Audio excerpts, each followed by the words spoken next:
He's bigger than Michael Jordan, more powerful than Mookie Betts, faster than Usain Bolt. Lewis Hamilton is the greatest athlete of all time. And at no point during his career, which includes 100 Grand Prix wins, 7 Formula One championships, and countless other records, did he come off as anything but humble, grateful, and positive. How did this working class kid become the first black world champion in a sport dominated by super rich European white dudes? What makes him so good? And how did he save F1 from boring the world to death? Well, today we're gonna find out. Let's get you up to speed on Lewis Hamilton.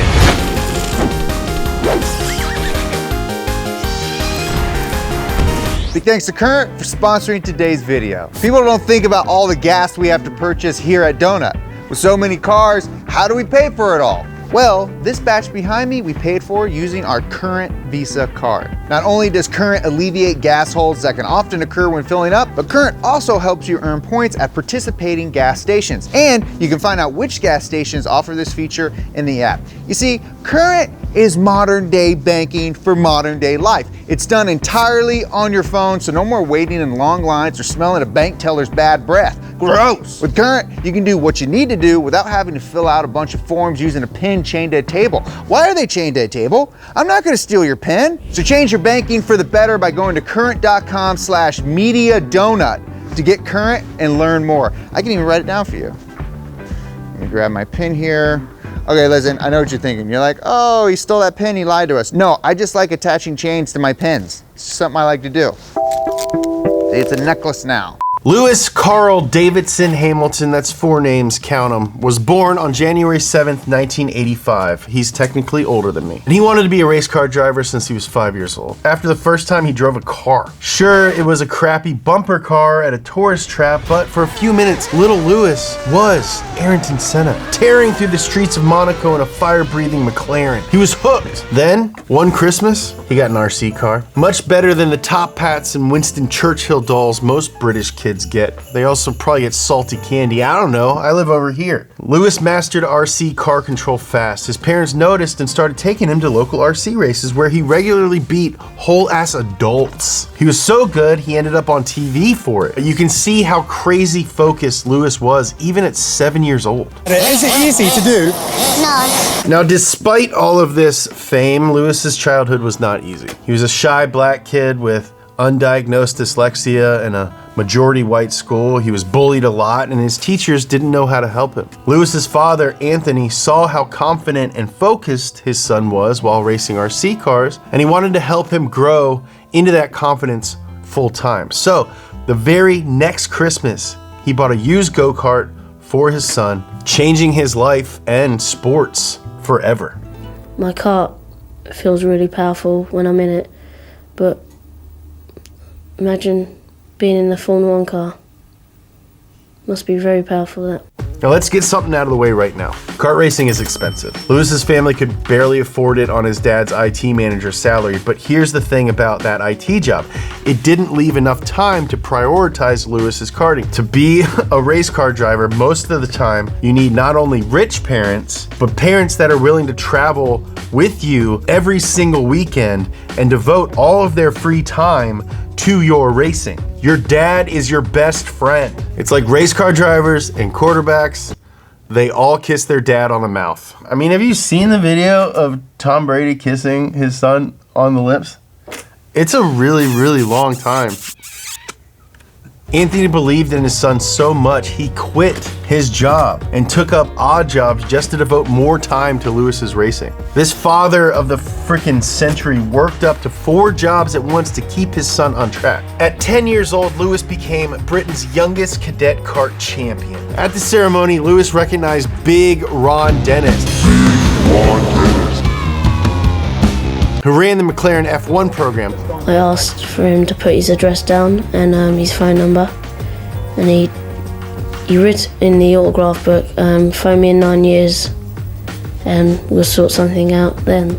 3 years later, Ron hit up a 13-year-old Lewis Hamilton to strike a deal. He saw a future champion in this kid who'd somehow won 5 kart series championships in 1996 and 1997 alone. Ron signed Lewis to the McLaren Mercedes Young Drivers Programme. With a stroke of a pen, Lewis Hamilton became the youngest driver to sign a contract with an F1 team. When I was 13, I couldn't even write cursive. By the time he was 16, Lewis had dominated karting harder than Godzilla dominated Tokyo. Finally, it was time for him to step into a big boy race car, and just like that, he became the youngest driver to race the British Formula Renault Championship.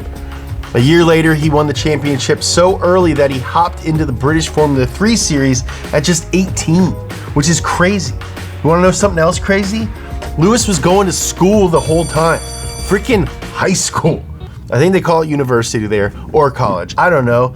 It's been years since I've watched Skins. Lewis's trajectory in F3 played out a lot like all the series. He goofed up the first race or two, studied his mistakes, changed his technique, and quickly rose to consistent podium finishes. So let's fast forward to 2007, when a 22-year-old Lewis Hamilton became the youngest Formula One driver to ever sit on the grid and the first black driver in Formula One. I want to remind you guys, this is 2007.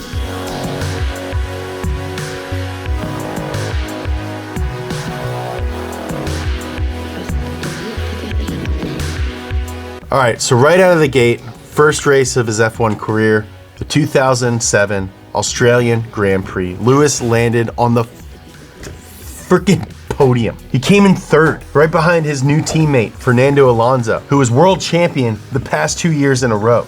How do you not question the very fabric of reality in a situation like this? Unsurprisingly, Lewis started stacking podiums like a hungry lumberjack stacks pancakes. GP Malaysia, second place behind Alonso. GP Bahrain, second place, ahead of Alonso. Spain, Alonso's home course, second in front of Alonso. Monaco, second behind Alonso again. Canada, this is a big one. Lewis's first Formula One victory, first place. Then he followed that win with another at the US Grand Prix at Indy. And this put him at number 1 in the points race for the Drivers' Championship. Yes, this kid is it. Alonso probably didn't expect such red hot competition from this kid. It looked like he might lose his chance at a third consecutive title to a 22-year-old rookie. And here's where things get tense, qualifying for the Hungarian Grand Prix. To make a long, very complicated story short, McLaren told Alonso to run flat out and told Lewis to hold back. Now, Lewis ignored these instructions and passed Alonso, which he said he did because he didn't want Kimi Räikkönen and Ferrari to nab the pole from McLaren. Alonso was pissed. Alonso gets pissed a lot. What the And in a pit stop before the final qualifying laps, he blocked Lewis's departure for 10 seconds. He basically stole pole position from Lewis. Now this is like straight from like Mean Girls, like Tina Fey freaking wrote this. And it set a vibe at McLaren for the rest of the 2007 season, which was riddled with drama and scandal. But this episode isn't about McLaren or Alonso, it's about Lewis Hamilton. And if you want to learn more about the Hamilton-Alonso feud, we did a podcast about it. It's called Past Gas. You can get it wherever podcasts are streamed. The climaxes with a grown man messily eating a peach to spite his boss. It's weird. But you know what else is weird? Finishing your rookie F1 season 1 point short of clinching the world championship. The whole freaking world was stoked for Lewis Hamilton. Which reminds me, we got to talk about how Lewis Hamilton made the world even care about Formula One. 2007 kicked off a new era for F1, the Hamilton era. Before this, there was the Schumacher era, as in Michael Schumacher, Ferrari's German Wunderkind, which translates to Wonder Kid, which is a kind of bread. From 1994 to 2004, Michael Schumacher won the world championship 7 times, more than anyone before him. He won so often that it made F1 boring. Every race was the same. Schumacher would start in pole position, no one would pass him, then he'd win. People were like, where's the spice of life? Where's the variety? Ratings tanked. Even Lewis Hamilton said he'd fall asleep while watching these races back in the day. Schumacher retired in 2006 after 18 seasons, just in time for a new king of speed to make the scene, attract a whole new audience, and save the sport from the bleak void of boredom. As I mentioned in the intro, Lewis Hamilton is the first person of color in Formula One, which is like upsetting, not necessarily surprising, but kind of like shocking. It's 2007. That was like 13 years ago. He's a black man from the public housing projects who made his own way into a sport dominated by extremely wealthy white guys. Then he kicked the out of all of them. Every single part of that sentence is dope. Lewis didn't just break down F1's racial and economic barriers, he set them on fire. This turned a whole lot of new eyes towards the sport. Lewis was racking up wins like a lady who plays pool racks up number balls on a soft green table. And I call that another perfect Pumphrey metaphor. People wondered if Lewis would be the first black F1 world champion. F1 viewership skyrocketed. And all of a sudden, Lewis was everywhere. Talk shows, GQ magazine, even the 2008 American Music Awards. Thanks to the 2008 American Music Awards, Lewis became an instant celebrity, hanging out with P. Diddy and Beyonce, Jay-Z. But he remained the humble, respectful, gentleman driver he was from the beginning. Even today, as the undisputed greatest racing driver of all time, and I would say greatest athlete, Lewis Hamilton is the ideal role model. He has no scandals. He's a good guy. And his rock solid character is a huge part of what makes him the greatest athlete of all time. But what about the other part? The racing part. How can a race car driver be the greatest straight up athlete of all time? Not just the greatest driver? Isn't F1 just a bunch of dudes sitting in fast chairs for a couple hours? No! No way! And FYI, if you talk that stuff around Nolan, he'll rip your arms out of your sockets and replace them with nerd ropes. Then he'll eat the nerd ropes, disarming you twice. For real, Formula One is possibly the most mentally and physically demanding sport there is. So get ready, because I'm about to drop some weird, gross supporting facts. The simple act of not dying in Formula One requires a staggering combination of technical knowledge and precision engineering for both the car and the driver and like 150 other people. Over a 2-hour race, F1 drivers burn as much energy as someone running a half marathon. They sweat up to 9 pounds. 9 pounds. We don't even normally measure fluids in pounds. 1 gallon of saline weighs 8.6 pounds. That's like a gallon of sweat. I'd buy a gallon of Lewis Hamilton sweat. It's the new gamer girl bathwater. Their bodies are twisted, pulled, and smushed over and over again by up to 8 G's of force. You know how much astronauts deal with? 3 G's. And you know what? Astronauts think they're so cool. Guess what? They used to be, but now astronauts are the lamest in the world. Thanks, Bezos, you dork.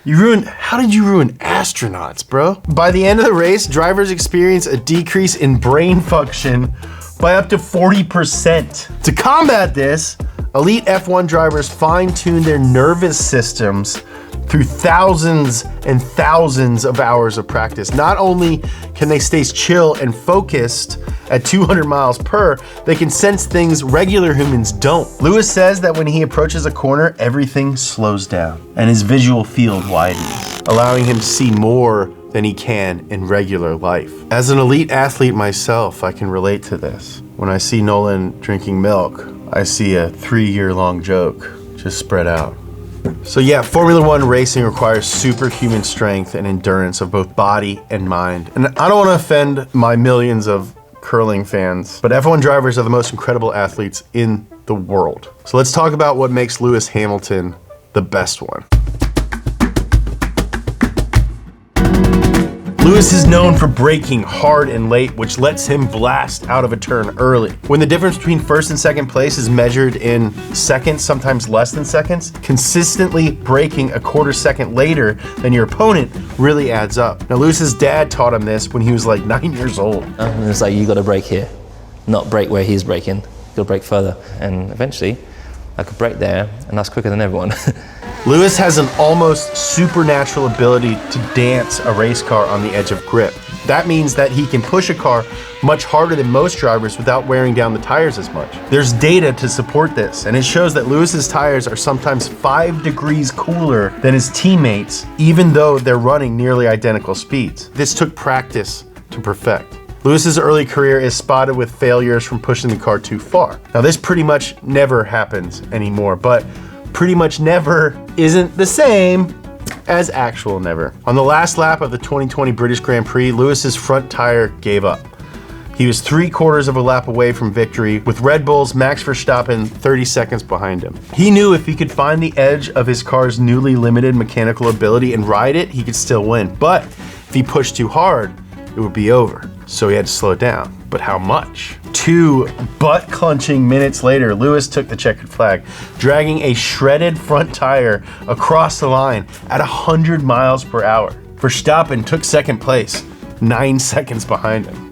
It's stuff like this that is exactly the reason that Lewis Hamilton is the most successful Formula One driver ever. I know this sounds like the end of the episode, but it's not. There's one more thing that makes Lewis Hamilton the greatest athlete of all time, and that's the way that he uses his immense public platform. I've already talked about him opening up this traditionally rich white person sport to people of color and less economic advantage, but he's still the only person of color in an F1 car. So in 2020, Lewis set up a research project called the Hamilton Commission to find out why so few people of color work in motorsport. It's not something you can just change over time. It's not about firing people and swapping them for people of color. It's not about that. The goal is not to do something short term. It's about setting something up and providing a recommendation for these different businesses that are here and how they can go about improving the diversity within their own organizations.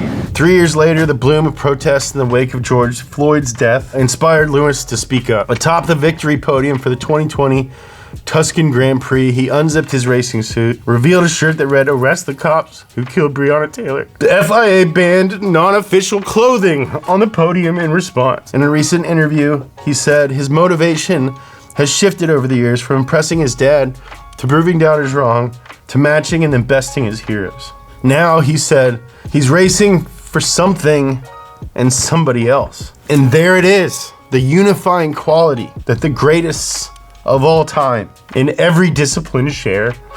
They do it for something bigger than themselves. Thank you guys for watching this video and everything else on Donut. You can follow me on social media. I know a lot of you guys do. You really spoke up during the BLM protests. I love you.